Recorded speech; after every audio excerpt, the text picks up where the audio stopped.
Empezamos esta semana de Bla Bla Blue con ¿qué será? En esta buena versión de Diego Torres. Y me confirman que ya está listo nuestro invitado. Nuestro invitado esta noche, a nuestro invitado yo le guardo un afecto muy especial porque era el único que hace como 15 o 20 años, quizás, en los pasillos de Caracol Televisión, de Noticias Caracol, me saludaba, ¿qué hubo, flaco? Y yo con esta barriga, esta papá, eso para mí era un piropo. Así recibamos con un fuerte aplauso al flaco Rafael Poveda.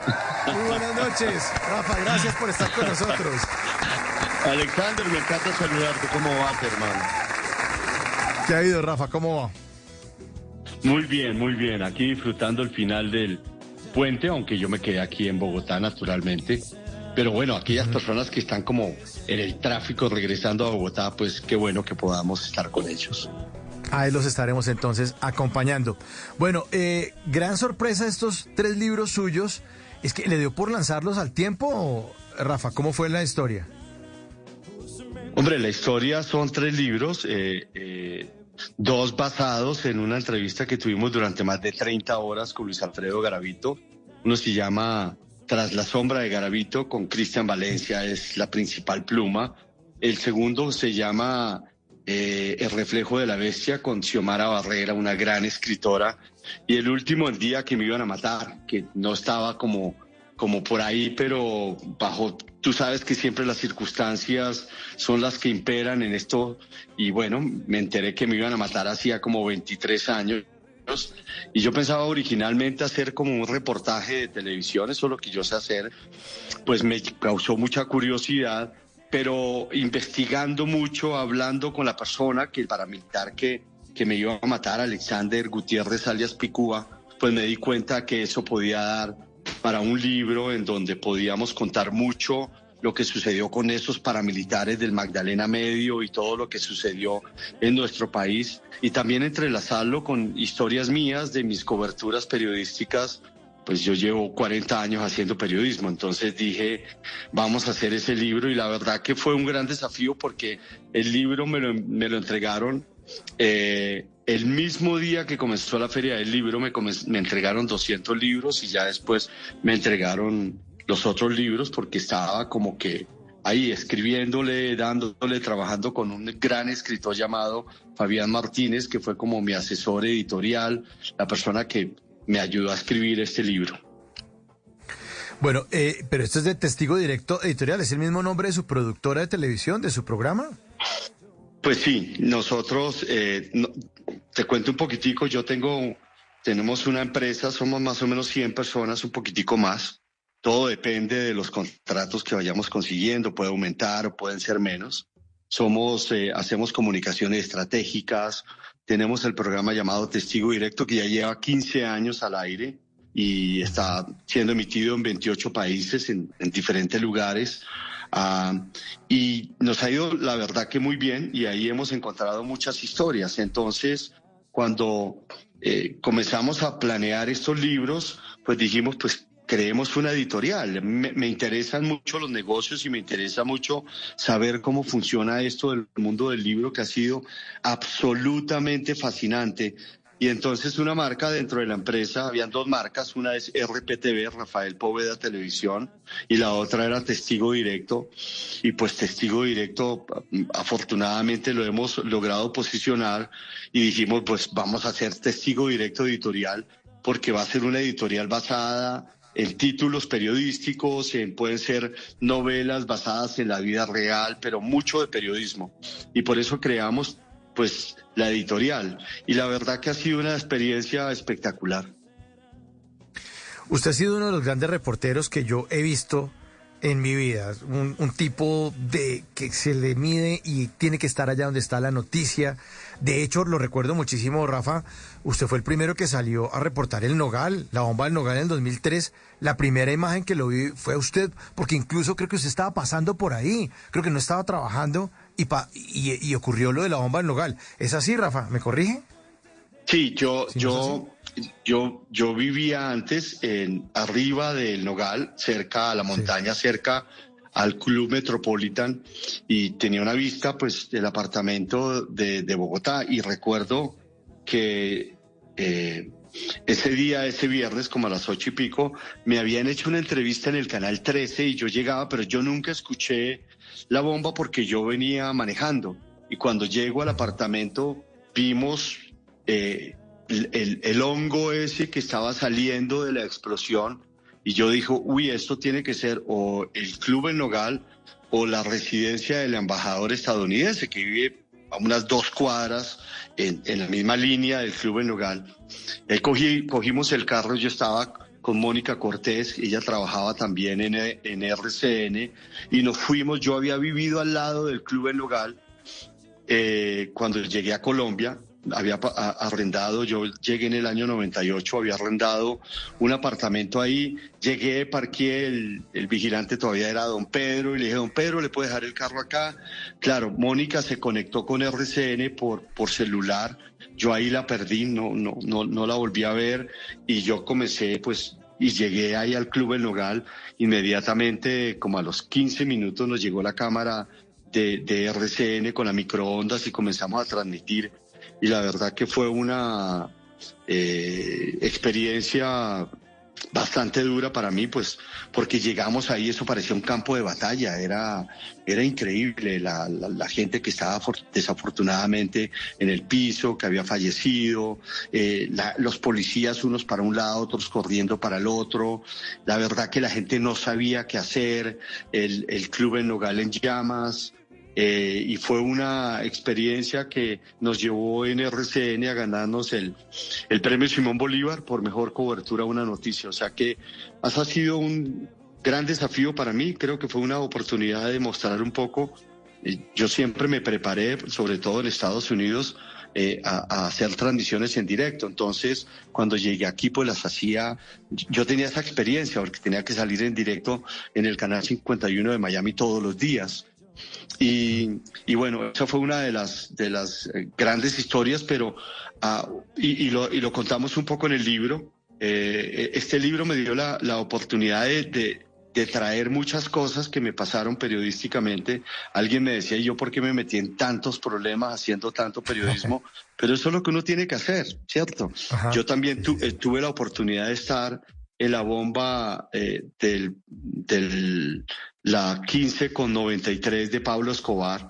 Yo había venido, yo trabajaba con Telemundo en esa época, eso fue como a finales del año 92, si no estoy mal, y estaba haciendo unos reportajes acá cuando nos enteramos que había explotado una bomba. Inmediatamente nos fuimos para allá y era muy similar lo que se vivía, lo que se vivió en la bomba del Club en Nogal. Era un carro bomba que había colocado Pablo Escobar. Recuerdo una mamá desesperada gritando por su hijita, su esposo, un señor como muy calladito, como que no sabía qué hacer, un niñito que ellos llevaban de la mano de unos 6, 7 años, todo desorientado porque habían ido a comprar unas boletas para un circo y habían dejado a la niña, a la hijita de ellos, en su vehículo, y precisamente el carro bomba de Pablo Escobar explotó al lado. Pues ella nunca se encontró, y era similar, aunque en este era como un poco más dantesco porque habían muchos cuerpos calcinados. Fue tan fuerte. Yo tenía un camarógrafo cubanoamericano que me había traído, y era un muchacho joven, se llamaba Guido Mantilla, para hacer esta cobertura especial. Y cuando él vio todo eso, me dejó la cámara en el piso y me dijo, I can't, y se fue. Nosotros nos estábamos quedando en el Hotel Tequendama y se fue. Pues yo había sido camarógrafo, ese fue mi primer trabajo como camarógrafo y editor. Cogí todo, hice toda la cobertura que necesitaba hacer. O sea que este libro me dio la oportunidad de contar eso, de contar cuando en el año 88 me mandaron como camarógrafo a cubrir unas elecciones en Haití, y eran la junta militar que había, y había unos candidatos de oposición que no dejaban llegar. Y recuerdo, yo estaba con un periodista llamado José Díaz Balar, él ya es uno de los presentadores estrellas de Telemundo y de NBC en Estados Unidos, y cuando ya nos regresábamos, salíamos de la cobertura en el aeropuerto, vimos que llegaba un candidato de oposición de Puerto Rico Y recuerdo, uno cuando trabaja de cámara, uno nunca deja la cámara, nunca la empaca en ningún lugar, uno siempre la lleva con uno. Y yo lo veo y yo comienzo a grabar, lo llevaban esposado, el tipo me muestra las esposas, levanta la mano y yo comienzo a grabar y José me dice, ¿lo tienes? Sí, lo tengo. Ya íbamos subiendo en las escalerillas del avión cuando de pronto sentimos que nos cogen de para atrás y nos bajan así con fuerza y de ahí nos llevaron arrastrándonos prácticamente adentro del aeropuerto y comenzaron, recuerdo que había un tipo como flaco, bien vestido, él era el policía bueno y el policía malo era un tipo moreno, bastante acuerpado, sin corbata, y él era el que trataba de quitarnos el cassette, y el otro, please, give us the tape, que le diéramos el cassette, y el otro dándonos, y nosotros le decíamos que no le íbamos a dar el cassette, que la libertad de prensa, ¿qué libertad de prensa cuando hay una junta militar? Al final, pues, nos quitaron los cassettes, nos dieron duro, porque además nos estaban amenazando que si no les dábamos el cassette, pues que nos mandaban a la cárcel en Haití. Haití es un lugar...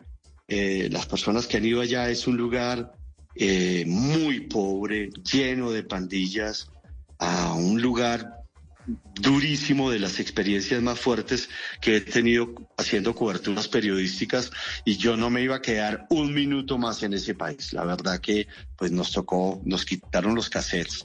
Entonces, haciendo lo del día que me iban a matar, pues pensamos que podíamos contar un poco la historia de Alexander Gutiérrez, todo lo del paramilitarismo y todo el trabajo periodístico que yo he llevado a cabo tanto en Estados Unidos como en Colombia. ¿Y por qué terminó usted en Estados Unidos, Rafa? Hombre, yo estudié periodismo. La verdad que lo del periodismo para mí es algo que sucedió como que Dios me iluminó. Yo en el colegio fui muy mal estudiante, pero pésimo estudiante. Era bueno jugando básquetbol, pero era lo único que hacía. Entonces yo no sabía qué estudiar, como le pasa a mucha gente. Y un día vi un letrero de IMPAU y decía estudie periodismo. Y yo dije, pues voy a estudiar de noche periodismo. Yo era mensajero del Grupo Gran Colombiano. Entonces dije, bueno, a estudiar periodismo. Y más bien me enfoco como en periodismo deportivo.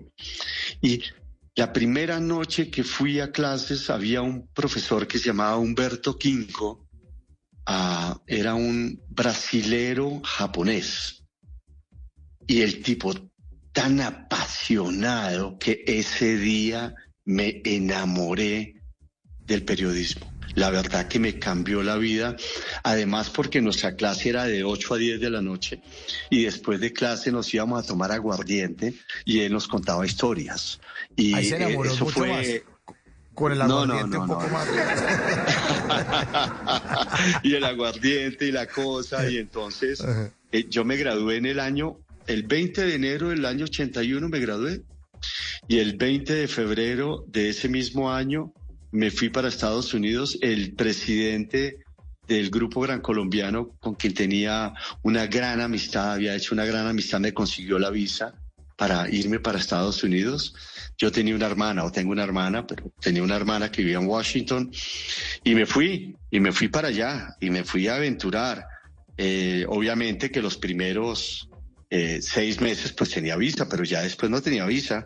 Entonces me tocó trabajar allá, primero trabajar en construcción, después trabajé en un restaurante llamado Hot Shops. Allá yo era el que limpiaba las mesas y limpiaba los baños. Era un restaurante de viejitos, entonces eso dejaban esos baños los viejitos. Las viejitas siempre ven como los hombres, ¿cierto? Y las mujeres. Uno deja los baños vueltos nada, las mujeres son impecables, y ahí me daban como unos guantes negros y yo limpiando toda esa vaina.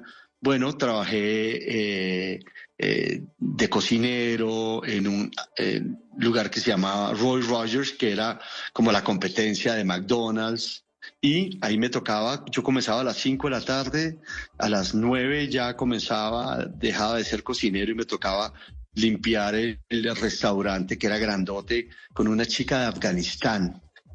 Eso fue como ya el segundo semestre del año 81.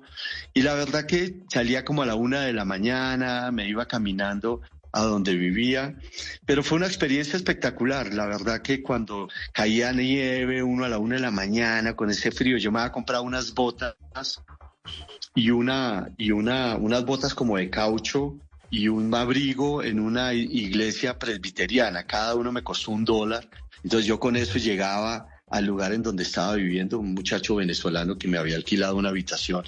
Y la verdad que yo siempre dije que la mejor decisión que tomé en mi vida fue haberme ido a Estados Unidos. Estuve 17 años. Y la segunda mejor decisión, y la decisión que a la par estuvo, fue haberme regresado a Colombia en el año 98, después de 17 años. Y a mi dama, pues, me llamó y me ofreció que viniera a trabajar con Caracol, a presentar noticias. Y fue una experiencia espectacular. La verdad que los Estados Unidos son un país de un gran aprendizaje en todo sentido, en el trabajo, en aprender inglés naturalmente, en conocer como un país tecnológicamente mucho más avanzado, en vivir solo, en irme a un parque cuando recién llegado, como al mes, yo me iba a un parque, estaba en pleno invierno, a llorar porque yo extrañaba todo. Primero mi familia, mi mamá, pero no habían vendedores ambulantes, entonces a nadie le podía comprar un cigarrillo ni un dulce, con nadie podía hablar. Es un lugar también, en cierto sentido, un poco o mucho más solitario que es Colombia. Pero fue una gran experiencia, la verdad que me preparé muy bien y fui a la universidad, ya volví a la universidad, trabajé en Telemundo, tuve la oportunidad de cubrir como camarógrafo la cumbre Reagan-Gorbachev en la Casa Blanca, y yo le contaba a alguien, le decía, mira, yo a los 14 años vendía ropa en una plaza de mercado en San Cristóbal Norte, aquí en Bogotá y en Chía. Con mi profesor de karate vendíamos ropa, poníamos eso en una litera. A los 16 yo era mensajero de una talabartería en San Victorino, y después yo ahí en el medio de la Casa Blanca, esa pompa tan espectacular.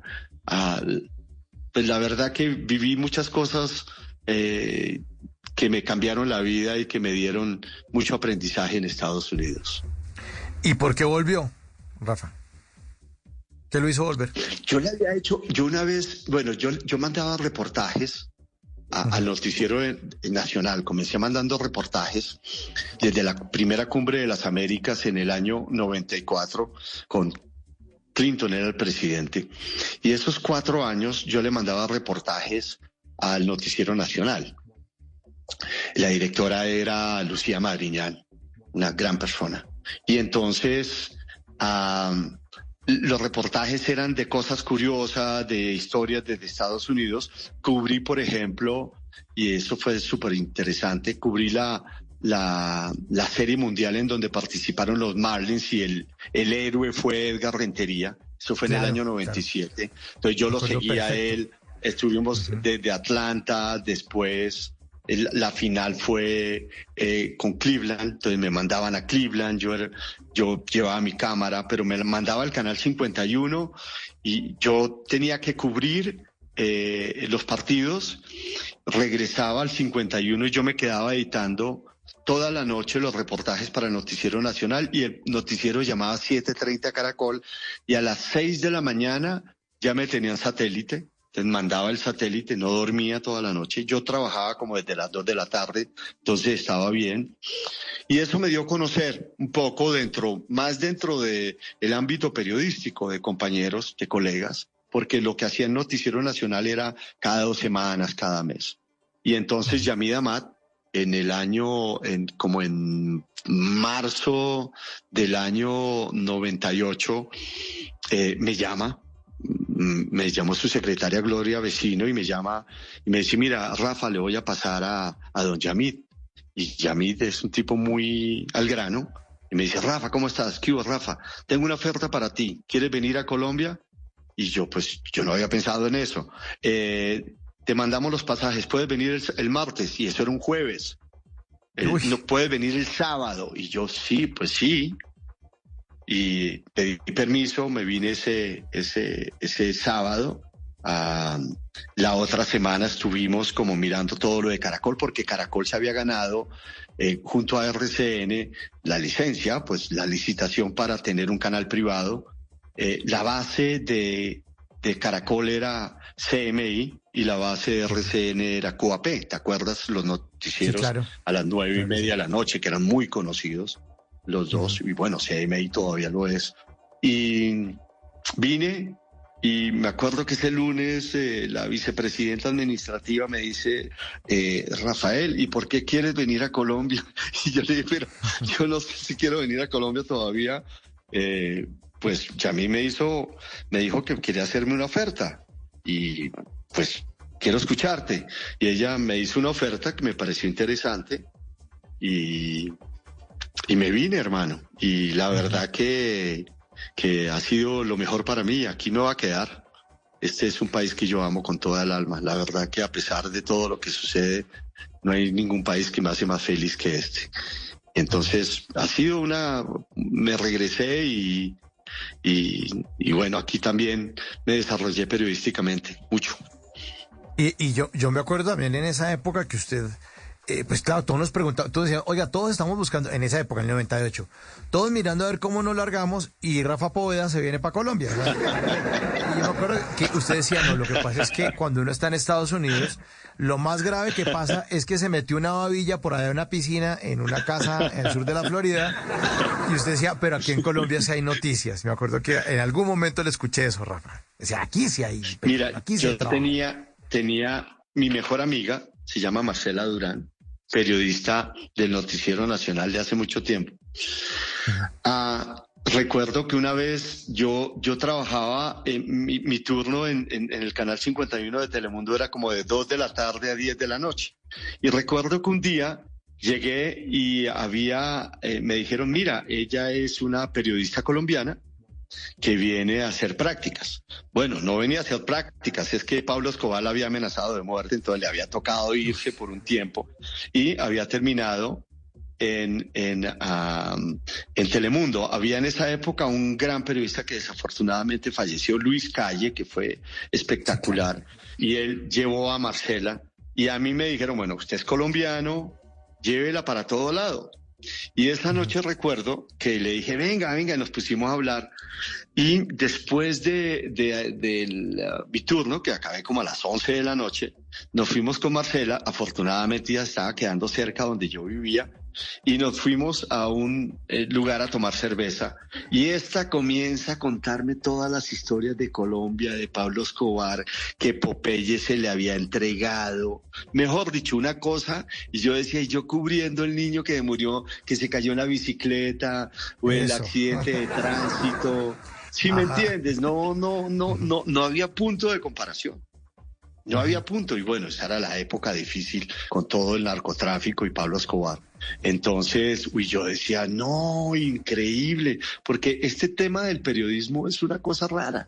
Uno quiere meterse como en todos los problemas, ¿no? Eso fue lo que me pasó a mí. Ya no me meto en problemas, pero por lo menos esos problemas que había un tiroteo una vez, mira que me pasó eso, y metí un poco de gente. Menos mal que no nos pasó nada. Estábamos cubriendo en Barranca Bermeja, siempre había algo en Barranca Bermeja, porque recuerda que Carlos Castaño prometió tomarse Barranca Bermeja y eso habían masacres y 20.000 cosas.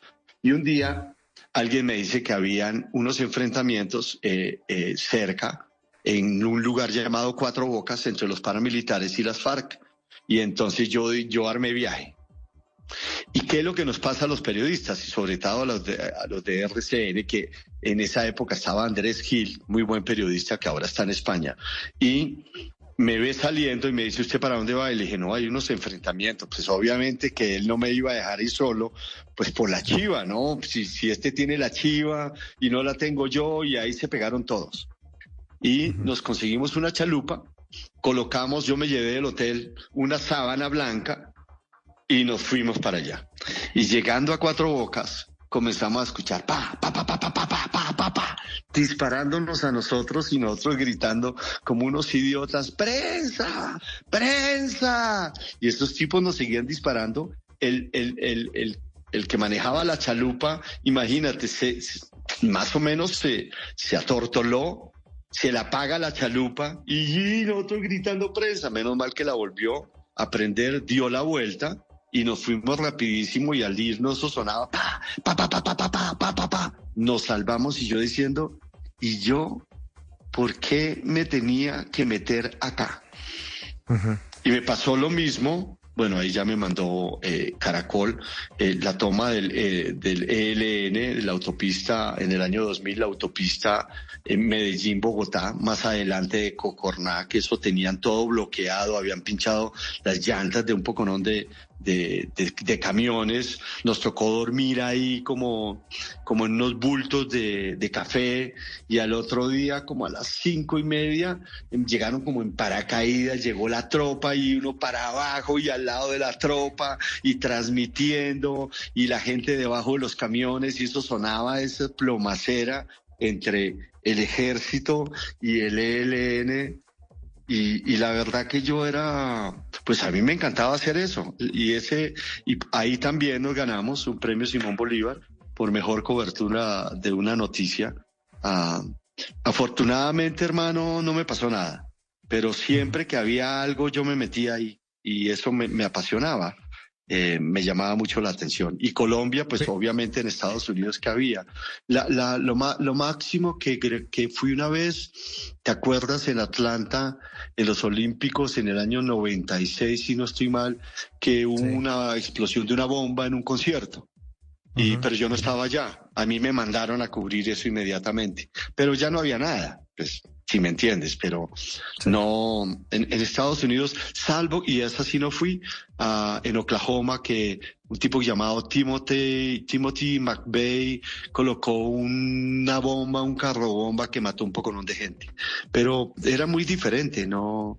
Lo que sucedía aquí era lo que ha sucedido aquí en esa época, que yo la considero como la época de oro de hacer televisión en Colombia, como del año 98, 97 al año 2003 o 2004, que fue el proceso de paz, las tomas guerrilleras, todo eso. La verdad que eso nos daba la oportunidad a muchos periodistas. Yo tuve una gran compañera con la que hice muchas cosas, Erika Fontalvo.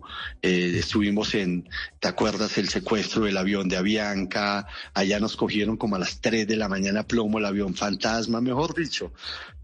Yo he contado con mucha suerte, y ha sido una carrera periodística que estoy muy agradecido de haberme encontrado a Humberto Quinjo en Impau en el año 78, 79. Pero entonces usted le va a tocar cambiar el nombre del libro, porque el libro no se puede llamar El Día, sino Los Días en los que me iban a matar. Son varios. No, el día en que me iban a matar es curioso, mira. En junio del año pasado, uno de mis periodistas, Kevin Pinzón, que fue el mismo que consiguió la entrevista con Garavito, estaba haciendo un reportaje sobre paramilitarismo. Y él busca a este señor que había estado 15 años en la cárcel, a Alexander Gutiérrez, alias Picúa. Le pide una entrevista, y Picúa le pregunta que para qué es, y él le dice, no, esto es para testigo directo. Y que Picúa le dice, ven, eso es de Rafael Poveda, ¿cierto? Sí. Pues yo a Rafael Poveda lo iba a matar. Yo tenía orden de matarlo. Y llega a la oficina y me dice, no, marica, no sabe lo que me pasó, y me cuenta eso. Y yo le digo, uy, hermano, yo lo quiero conocer. Bueno, tiempo después pasó por la oficina, yo no estaba. Cuando yo llego, Kevin me dice, se acaba de ir el man que lo iba a matar, y le dije, no, llámalo. Me puse a hablar con él, y es que la historia es que, trabajando también con Caracol, mi primera puesta en escena realmente en Caracol fue en el terremoto de Armenia, que tuve la oportunidad de cubrirlo. Y como yo hacía bastante bien los directos, pues me fue muy bien. Pero de ahí en adelante ya a mí me mandaba a todo lado. Donde había lo que fuera, allá me mandaba. Entonces, en febrero del año 2000, Pastrana iba a despejar el sur de Bolívar para dialogar con el ELN. y los paramilitares que habían sacado a sangre y fuego a los helenos de esa zona, de Barranca Bermeja, del sur de Bolívar, no se iban a dejar sacar de ahí. Y entonces ellos obligaron cerca de 7.000 campesinos, iban finca por finca, sacando campesinos y se los llevaron a la Y de Aguas Claras. La Y de Aguas Claras era la Ruta del Sol de ahora, la que va de Bogotá a la costa, y también la carretera de Ocaña que desembocaba en esa Ruta del Sol. Esa se llamaba la Y de Aguas Claras. Y allá tenían todos esos campesinos en cambuches, con plásticos, obviamente que llevaban vacas y, bueno, eran 7.000. Y lo hacían pasar como si fuera un paro campesino. Entonces a mí me manda Caracol, yo llego allá y yo me doy cuenta, entrevistando a la gente, que eso no era un paro campesino, que estaban siendo obligados por los paramilitares y que y los paramilitares, yo tratando de, pues uno se da cuenta quién es campesino, quién no, y no se dejaban grabar. Bueno, este alias Picúa, muy molesto, llama a su jefe, que se llamaba Felipe Candado, y le pide permiso de darme piso, de matarme. Por radio, ¿no? Permiso, y entonces que este tipo era un infiltrado de la guerrilla, un sapo, y que nos está haciendo quedar muy mal. Y le dan permiso de matarme. Yo tuve la suerte de que, como había tanta gente y estaban bloqueando la vía, estaba el SMAT, estaba la policía y estaba el ejército. Y yo siempre estuve con ellos. O sea que el tipo no tenía la oportunidad de matarme. Pastrana desiste, no despeja al sur de Bolívar, y pues los campesinos estaban desesperados, comienzan a sacarlos en camiones. Y Picúa me cuenta, ya porque está en la entrevista, que él en el último camión saca un grupo de campesinos y que él iba al lado del conductor viendo el espejo retrovisor y me veía al fondo con mi camarógrafo en medio con el SMAT mientras el camión de él se iba alejando. Y dice, uy, no pude matar a este HP. Pero era un tipo, cuando tú lees el libro y te das cuenta de todo lo que sucedía, era un tipo obsesionado con la guerra, con las masacres, con la pelea. Él contaba que cuando estaba en un lugar y no había pelea, se hacía trasladar a un lugar en donde hubieran enfrentamientos con el ELN o con las FARC. Y entonces, pues... yo no iba a hacer el libro, yo iba a hacer un reportaje, pero me di cuenta que se podía hacer algo un poquito más interesante, además porque, Alex, a mí, eso fue en el año 2000, en el año 2002, los que me iban a matar después de que se acabó el proceso de paz eran las FARC, que me declararon objetivo militar, porque supuestamente yo era irrespetuoso, yo les había... armado un tierrero, una oportunidad, como al mes de que ellos, ¿te acuerdas que ellos secuestraron un avión de Aires? Sí. Alguien secuestró un avión de Aires, no el que terminó el proceso de paz. Hubo un secuestro de un avión de Aires en Florencia, que lo hicieron aterrizar cerca a San Vicente del Caguán, un miliciano de las FARC. Entonces eso estuvo a punto de romper los diálogos, y a mí Caracol me mandó allá. Y cuando llegamos a que había una mesa, estaban dialogando los enviados del gobierno, Joaquín Gómez, no Joaquín Gómez, sino, bueno, es que Joaquín Gómez era el guerrillero. Estaban todos ahí, y decidieron ese día en que llegamos, que era el único día que estaban reuniendo, que no iban a seguir dialogando, pero no nos decían si se habían acabado los diálogos, si se habían congelado, qué había pasado, ¿cierto? Entonces, yo aproveché que a nosotros nos dan una oportunidad para hacer tomas en donde ellos estaban dialogando, porque estábamos alejados y ellos estaban hablando debajo de un kiosco. Y entonces yo sí les dije ahí, le dije, mira, a mí me da mucha pena con ustedes, pero ustedes nos tienen que decir qué pasó acá. Ustedes nos tienen que decir qué fue lo que pasó acá. Se van a romper los diálogos, el país está esperando. Y mis colegas periodistas pues no dijeron nada, ellos aprovecharon de que yo era el que estaba llevando la vocería ahí. Y entonces el Joaquín Gómez, ese guerrillero que estaba al lado, que era del bloque sur, muy así como riéndose, burlón, me dijo algo y yo le contesté y el tipo se pegó una emberracada increíble. Y entonces ya decía que yo los había respetado.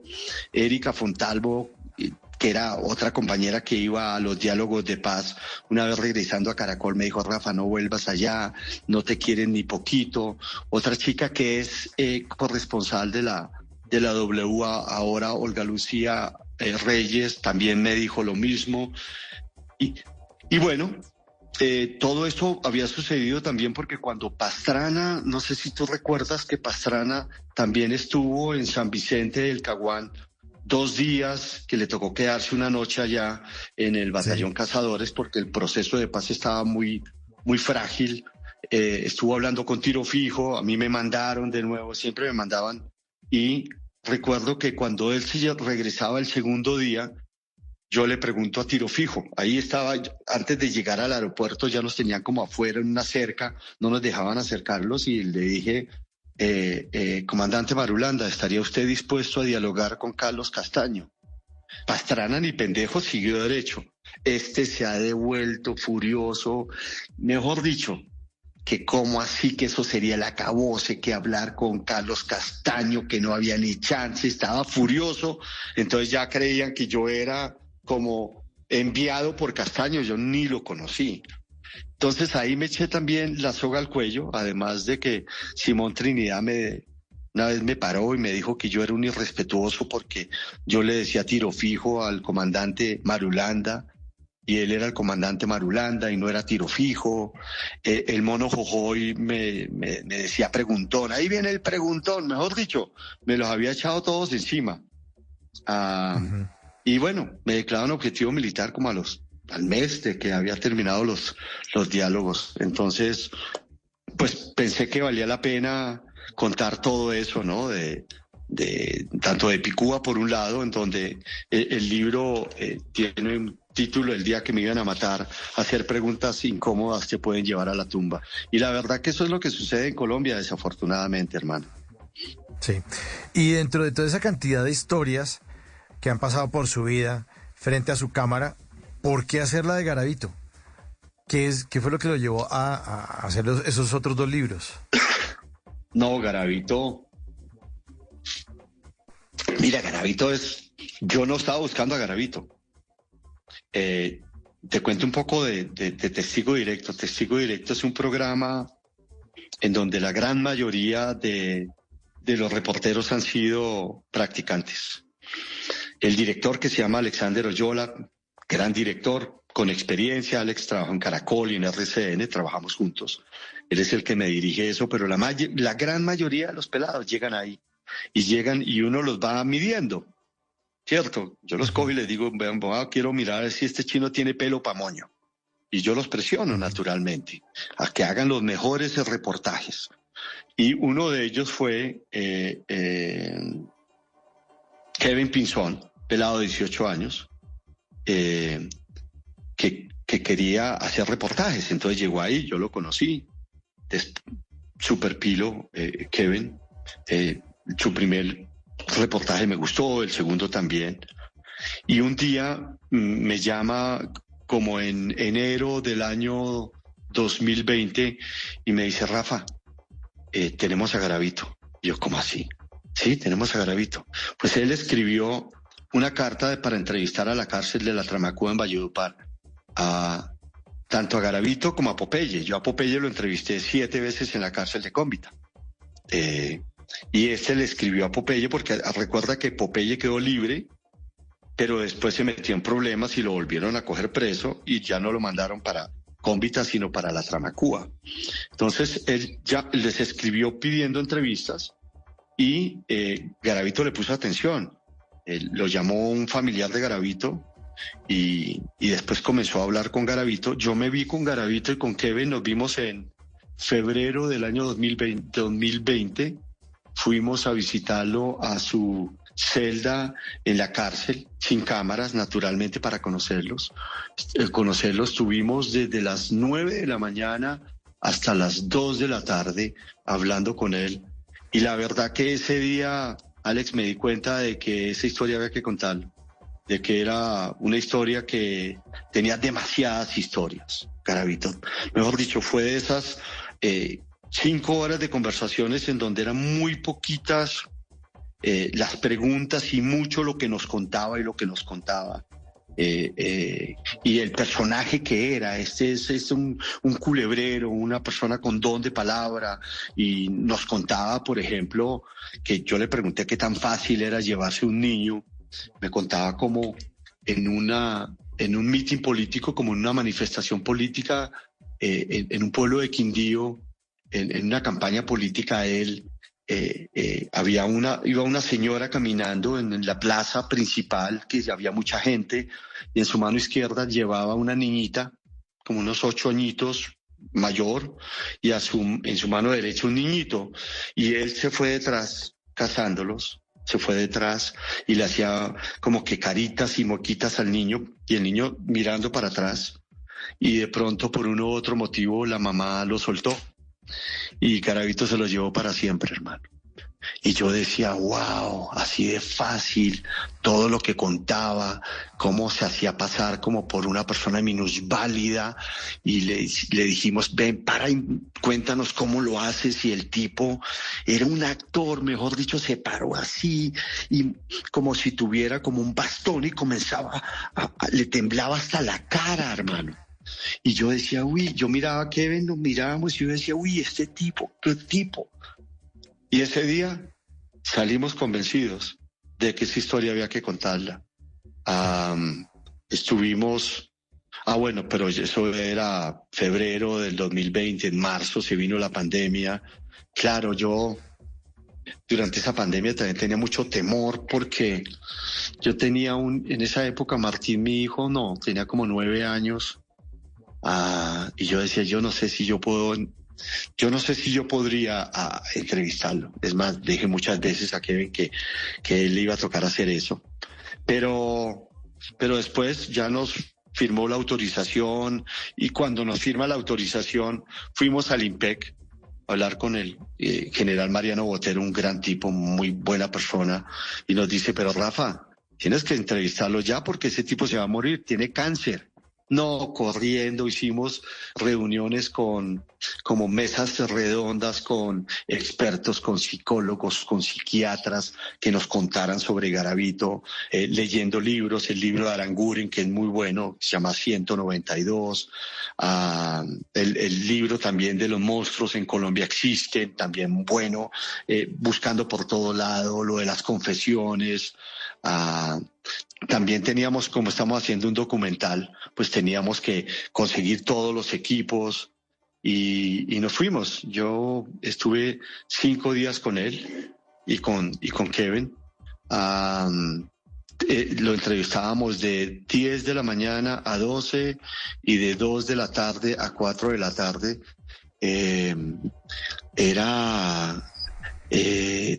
Hay veces tan tenaz, hermano. Quisiera llegar al hotel como a llorar, pero más porque yo me imaginaba a Martín, hermano. Claro, como a Martín, claro. Yo decía, no puede ser, o sea, si me le pasa algo a mi hijo, ¿cómo vivió toda esta gente, hermano? Todas estas mamitas, mamás, porque aquí hay una cosa que es importante, hermano. Muchos de estos niños no tenían papá. Muchos de estos niños tenían que salir a buscarse el pan de cada día para su familia, vendiendo loterías de lustrabotas, vendiendo dulces. ¿Y dónde estaban los papás, hermano? Y eso sigue pasando acá. Uh-huh. Muchos brillan por su ausencia con sus hijos, hermano. Y eso, la verdad que me hizo reflexionar mucho, sobre todo que en Colombia nos importan muy poco los niños, hermano. Si tú te das cuenta. Muy poco. Es un lugar muy peligroso para los niños. Yo no soy padre, no tengo hijos, Rafa y oyentes, pero si los tuviera, sí, tendría muchas preocupaciones grandísimas. Colombia es un lugar muy peligroso para ser niño. Es muy, muy, muy peligroso. Bueno, Rafa, le están escribiendo a nuestros queridos oyentes en nuestra línea 316-692-5274. A las 10:59 entran estos mensajes. Hola, buenas noches. Qué gran historia la del señor Poveda. Ejemplo de superación. A mí me encanta, testigo directo. Vale la pena comprar los libros. Ahora con la prima será comprarlos todos. Buenas noches. Nos saludan acá. Otro mensaje. Este man se metió en las ollas más tenaces del país. Bronx y muchos más. Felicitaciones. Y este último mensaje. Hola, buena entrevista para que la gente joven se entere que no ha sido fácil lo que vivimos los colombianos. Un poco loco tanta historia. Saludos, Janet desde Cali. Y nosotros también le mandamos unos saludos muy grandes. Rafa, le queremos agradecer su presencia esta noche en Bla Bla Blue. Un gran abrazo, profunda admiración y bienvenido siempre. Qué grandes palabras las que nos dijo usted esta noche. Qué inspiración para seguir haciendo este tipo de programas, seguir investigando, seguir acompañando a una audiencia como usted lo ha hecho durante estos años de manera espectacular. Rafa, mil gracias. No, a ti, hermano, y gracias por la oportunidad y la verdad que te agradezco mucho y a tu audiencia les envío un gran abrazo. Testigo Directo Editorial. .com, ahí pueden entrar y comprar los libros. También están obviamente que en la Panamericana y en la Nacional y en las grandes superficies. O sea que este es periodismo hecho con el alma y esto es lo que nos encanta hacer. Y bueno, hermano, me encantó hablar contigo de nuevo, flaco. Eso le iba a decir. Que me volviera a decir flaco. Rafa Poveda esta noche. Bla, bla, bla.